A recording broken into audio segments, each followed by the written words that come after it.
Hey guys, Professor Bill, Comic Book University, and Wolverine issue number 44. Gonna have to deal with the voice. It's just the way it works.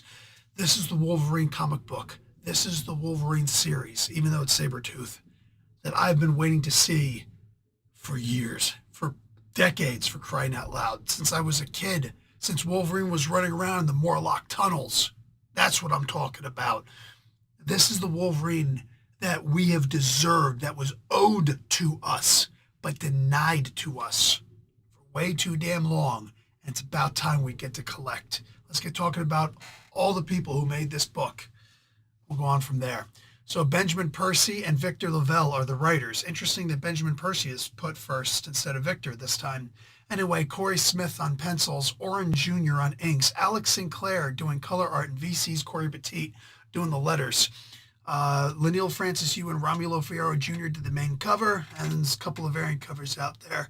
I honestly wouldn't even mind if there were more. This story takes place before X-Force number 50 and prior to the fall of the House of X number 1 and the rise of the Powers of X issue number 1 as well. That's a whole lot of stuff. Okay, so Wolverine is getting his hands and his feet sewed back on. It may seem in some regard like, gee, what was the frickin' point of him even losing them? Because, like, nothing actually happened. Yeah, that's right. He cut off and ripped off his hands and his feet to be able to get free so he can go in and try to save the X-Men as best he could. And he failed miserably, but he tried. Because you don't always have to succeed to do something heroic. That's part of what Wolverine is. It's not about, oh, I've got a higher likelihood or even a halfway decent likelihood of winning like this. No, it's just either I'm there or I'm not. I'm useless being here. Maybe, just maybe, I can provide an iota of help, which may hopefully shift the battle in the favor of saving some lives if I move forward. We see a whole lot more of that by the time we get to the end of this because Quentin may or may not in some way, shape, or form or another be alive.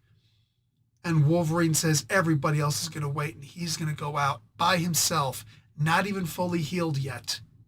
And he's going to try and rescue Quentin on Krakoa, knowing that the Stark Sentinels are there and that there's a very low likelihood of him surviving, but he believes not just in himself, but in the cause and the idea of protecting the younger ones. This is who Wolverine has always been.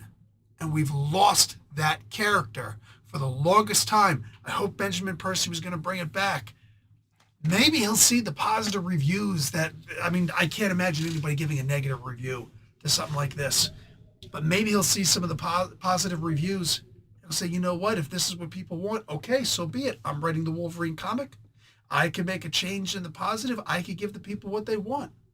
It just seems like he doesn't really like Wolverine that much. No, we want to see him win. We want to see him succeed. We want to see him pushing forward and trying to be that protector that he's always been. We see that so much in this. They find out that the Captain America version of Sabretooth is still alive in this, so they have to go and hunt him down because he might give some kind of insight into what the heck is going on. How come there are all these Sabretooths all of a sudden? Saberteeths? So they have to go on skis, and they're basically reforming the band, right, of X-Force. It's Wolverine and Domino, and, well, Quentin's dead, so it's got to be Colossus now. I'm loving it. Loving it. After we see all these dead bodies around, it looked like Nightcrawler was one of them. And was that other one Leech? That's messed up. I guess when you're Sabretooth, you don't need your healing factor to be able to kill Leech because you're still going to have the sharp, pointy fingernails, right? So, anyway, these guys start skiing to look for, to track him down. And at one point, Domino's like, uh-oh, and the Captain America version of Creed jumps down on top of her and starts, like, jacking her up hard. Remember, he's not just sharp and pointy, scratchy boy. He's also really strong. Like, think about what muscle building actually is, right? You got to hurt yourself. You got to actually damage your muscles. Not too much, but just the right amount. So then you can eat good, healthy foods, lots of proteins, and then heal your body back up to make it stronger than it was before, bigger than what it was before. If you got a healing factor, I mean, that's better than steroids for crying out loud, but you still got to put in the work, right? So, like, as strong as Wolverine is, being able to walk around and lug around all that adamantium weight everywhere he goes, at the end of the day, holy crap, man, you got a freaking Sabretooth who tosses Wolverine around like a very small pack of, like, you know, those 5-pound potatoes that you get at the grocery store. I mean, like, he waffles Wolverine. So what do you think about how powerful this guy is against Domino? Yeah, dude, flail all you want, right? Love the idea that he's so, you know, overpowering and overwhelming in this. At one point, when they capture him, they got to try, a lot of what they're doing is keeping Wolverine away from Sabretooth. Because he's just going to kill him. He's talking about, you killed my son, you son of a gun, right? And I'm not really sure who's more affected by this, him or Aurora. Because apparently, like, the whole little joke thing between him and Aurora, I thought he was just messing with her. You know, I was talking about, like, this is getting kind of, you know, R-word-y, you know, ish. Like, I didn't like where this was going, but apparently they actually were together and it was like a good thing. Okay, awesome. Interesting to see a new use of speed, you know, being used. Sews him up really quick. I love it. I love it. But she also wants him to feel something inside, and that's fine. I mean, like, let's just call a spade a spade. That is very feminine. That is I don't know if it's necessarily feminine, but it's very womanish, right? If you're not like, there's been so many times when my wife is talking to me about something and I'm like, yeah, and I'm agreeing with her 100%, but I'm not getting emotional about it or angry about it like she is. And it's just like, you know, I wish you would just show some kind of emotion. I'm like, I'm not? I thought I was, right? It's just, it is what it is. I don't know, I guess I only get passionate about comic books. Maybe if they had Brian Michael Bendis or Tom Cruise screw up Batman and or Superman and Batman respectively, maybe that would do it, right? Give me one more hashtag release the Snyder Cut. You'll see some freaking anger out of me, all right? I'm just saying. Too many bots in the world. But nonetheless, this is literally Aurora telling a woman telling a man, you're not emotional enough. No, Wolverine's on a mission. He's not here to just cry about it or fall apart about it. He wants to kill Creed, all of them. And then when he's done, then he'll go out. He'll probably drown his troubles away, you know, or something like that, or just something. But in his mind, his son is dead. And here's this chick who may or may not have been with him.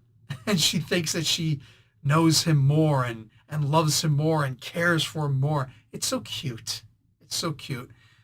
But at the same time, it's also very, very realistic. So I loved that scene so much.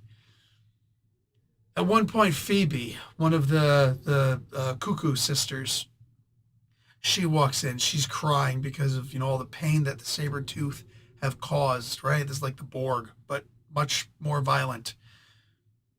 She comes in, she's like, Sage, if you can't break in through his mind, I can. Well, she was wrong. Because it turns out Quentin is actually in there somehow. And Sabretooth, it's hard to say. There have been times where I've seen that he's resilient to, you know, average psychic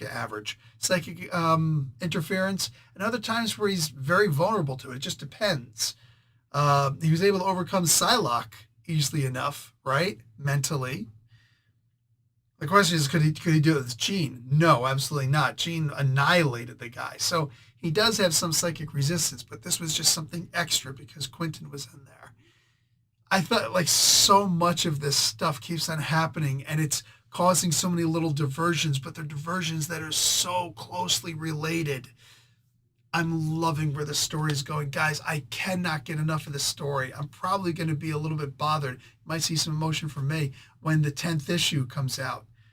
Because, man, I just want to see the story continue. But that's the thing. We do also want it to end so that we can see what comes next, so that we can also grieve. Or not, depends on how the story ends.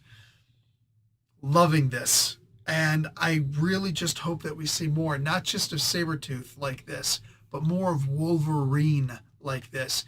Just his relationships with people, his protective nature, right? His I'm an isolationist while at the same time, I'm also that guy, you know what I'm saying, who recognizes the benefits of being in a team. Love that. This is the Wolverine that I've been missing for decades. And I'm so glad to see him come back to town to visit. Hopefully he'll be around for a while. Talk to you guys later, but don't forget, oh, my Kickstarter went live. And it's a big oops. I meant for it to go live this Friday, but it turns out my 2 books here, right? 80 pages, about 130 pages on riddles and traps, right? All these incredible RPG books. You want to be a better dungeon master or even be a smarter player. These are the books for you. Please go and check out my Kickstarter, link below, pinned to the top of the comments section.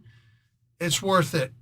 From me to you, it's worth it. And I would appreciate any support. Any support. Talk to you guys later. Like the video. Watch an ad. Professor Bill, Comic Book University. Class dismissed.